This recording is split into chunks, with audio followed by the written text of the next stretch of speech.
Well, what's good, everybody? I am the coach, and welcome back to your MMA-only episode of the Early Edge, your sports betting brand of record. We are powered, as always, by the almighty SportsLine, the best value in all of sports betting, and it's not even close. We love MMA. Absolutely love it. UFC is back this weekend. Big-time pay-per-view, ESPN Plus pay-per-view, UFC 269. They're moving from the Apex over to the big arena, T-Mobile Arena. The early prelims start at 5:30 p.m. Eastern time. The regular prelims, 8 p.m. Eastern time, and the pay-per-view starts at 10 p.m. Eastern time. There is only one man that we trust to give out these best bets here today, and his name, Andrew Gombas. And Andrew, I feel a little bit underdressed today. You have come locked and loaded, professional, looking like $1 million. I appreciate that, Coach. We've got a huge card this week, so I needed to bring my A game. Flying out to Vegas on Friday morning, so really looking forward to this one. Whoa, wait. You're going to be there. Oh, yeah. I couldn't miss this one. There. You know what I need from you? I need a favor from you. When you get into the arena, I want you to shoot a video, and I want you to give all the good people that watch the Early Edge, that trust you on the Early Edge, I need a bonus pick live from the arena Saturday night. Can you do that for me?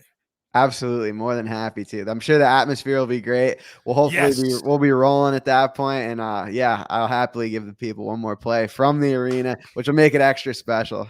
You're damn right it will. So everybody, SportsLine Twitter, look for a very specific play from Andrew on Saturday afternoon, early evening at some point. But we've got to focus on the here and the now. Now I'm even more excited. So let's get into it. We've got 3 plays from the prelim cards. First one, women's flyweight matchup, Andrew. Jillian Robertson taking on Priscilla Cachoeira. Now, Robertson is a minus 380 favorite. We know that's high. Cachoeira, I know I'm butchering that name. I apologize. Comes back at a plus 300 underdog. Talk to me. Yeah, so I really like the under 2.5 rounds in this fight. Jillian Robertson has a really big advantage on the ground. She's not too much of a striker. Cachoeira hits really hard for the division on the feet. So I think if Robertson's able to get this fight to the ground, she ends it really quickly. And I think if she can't get it to the ground, Cachoeira is going to knock her out. These are the fights that I refer to as binary, which means they're very straightforward in the sense that if it goes to the ground, it's over very shortly after, and if it stays on the feet, it's not going to last very long for the grappler. So I like the under 2.5. If I had to pick, I think that Robertson's going to get the submission, but I love the under at minus 138. Oh, I like that a lot, too. And for those of you that are brand new to our show or to MMA betting, you've come to the right place. We love to say that we educate and we entertain. Anything up to minus 200, we feel like is something you can bet straight. Anything over that, we kind of try to like to find a parlay to bring that number down. All right, second play for you, Andrew. Miranda Maverick, also a women's division. This is the flyweight division, however. She's a minus 130 favorite, taking on Erin Blanchfield, plus 115 as the underdog. Talk to me. Yeah, so I love Miranda Maverick in this spot. She's the more physical fighter. She's the better striker. This is only Blanchfield's second fight in the UFC.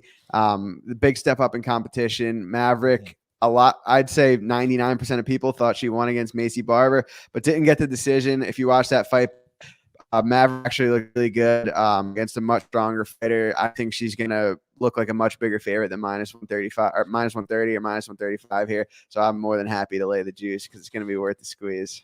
Oh, you just that just warms my heart to hear you say that. It really, really does. I was shocked to see this number. I'll be honest with you. I was shocked to see minus 130. I was even more shocked to see the number for our next fight. And I'm talking about the legend, Dominic Cruz, but he's been very inactive the last several years. Minus 110, Pedro Munoz. He has not been as inactive. He's minus 110 as well. This is one of the divisions I love, the bantamweights. They come in around 135. They're fast. They're sneaky. Some are powerful like Munoz. What do you like here?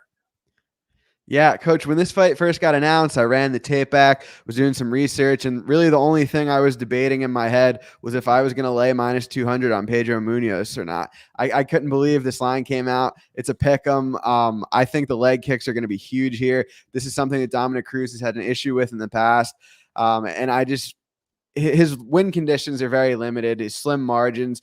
He doesn't have much wrestling upside in terms of holding Munoz down. Munoz is a BJJ world champion.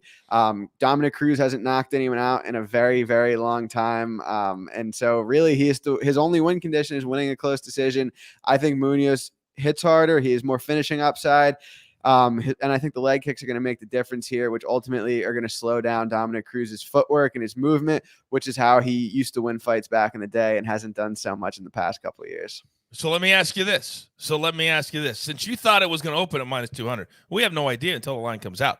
Would you recommend that we play this right now because you think the line will go up as we get closer to Saturday night? Yeah, I locked it in already. I think this probably closes Munoz minus 125, minus 130. There's been some two-way action, but I definitely think that at a pick'em, Munoz, it's time to go now. Okay. Throw it in now. Bang it now. Okay, let's get to the main card. And we like to preach all the time that it's not all just serious picks and I got to hit every pick. We like fun things too. We like teasers. We like parlays and MMA. We like straight plays. But people love the parlay and to put a fight here and a fight there and put it together and get a number that you can play with. Give me a two-way parlay that you found for Saturday night that you go, you know what? Those two things, big numbers separately, but together, I can play with that. Yeah, I'd love to. The first leg is going to be Sean O'Malley money line. I went into research in this fight thinking that I might look to play Paiva. I said to myself, I want to see O'Malley have to dig deep in a dog fight. And I still do want to see that someday. It's just not going to be here.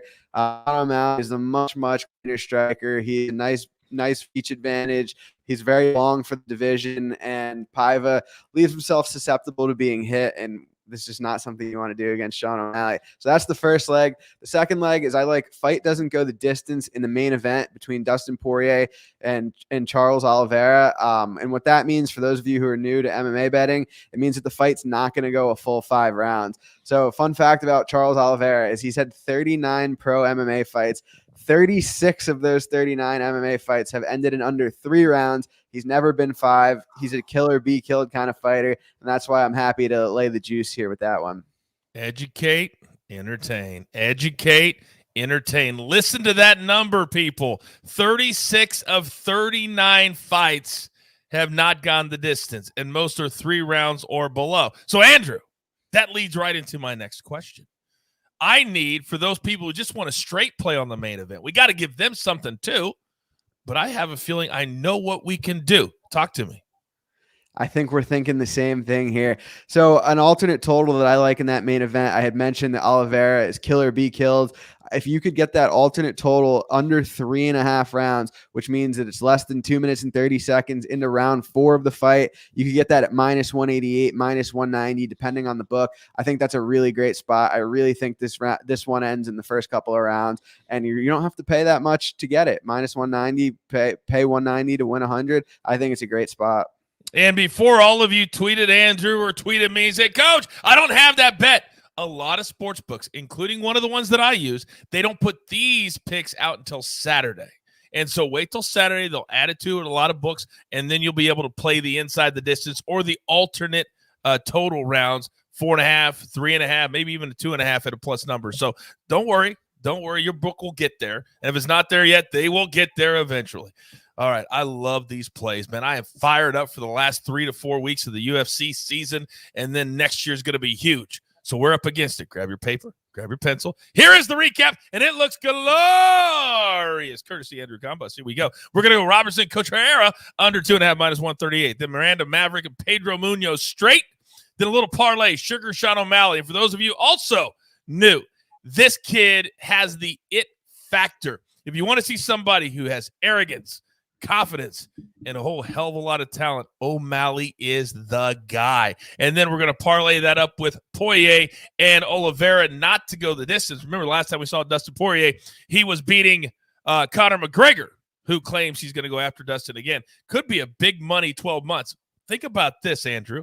Think about this. If it's Dustin Poirier, he beats Charles Oliveira, then Conor McGregor gets healthy, and they go at it one more time. Could you see that happening in 2022? I'd love nothing more. I think I was there for their third fight when Conor hurt himself. And it left a lot to be desired for people that wanted to see McGregor win and for people that wanted to lose, because it wasn't the outcome regardless. So who you were rooting for, there was no real concise ending to the story. They're still trading verbal jabs back and forth at the end of the fight. I think we're going to see that again in 2022, regardless if Dustin wins or loses this fight. Yeah, I wish I could get my hands on Conor McGregor, pull him aside, say, listen, pick and choose your times to talk trash. When you have a broken leg and your foot's going that way and your body's going that way, is not the time to do it sitting in the octagon and making fun of another man's wife. Just don't do that. All right, man, can you tell I'm fired up for the UFC this week? Can you tell I'm fired up? Oh, I can tell. I love it. Oh, I can't wait to see Wheels Up. And don't forget about that promise. Not to me, Andrew, to the people at home. We're going to get a bonus pick from the arena, T-Mobile, Las Vegas, Saturday night, and I'm fired up to see it. So there's only one thing left to do, and you all know what that is. You've got your marching orders. Let's take all of these UFC tickets straight to the pay window. For my man, Andrew Gombas, for the jeweler, our executive producer, who puts it all together here at the brand. I am the coach. Remember, we never stop the grind 7 days a week, 365 days a year. Tell your friends all about the Early Edge. Good luck.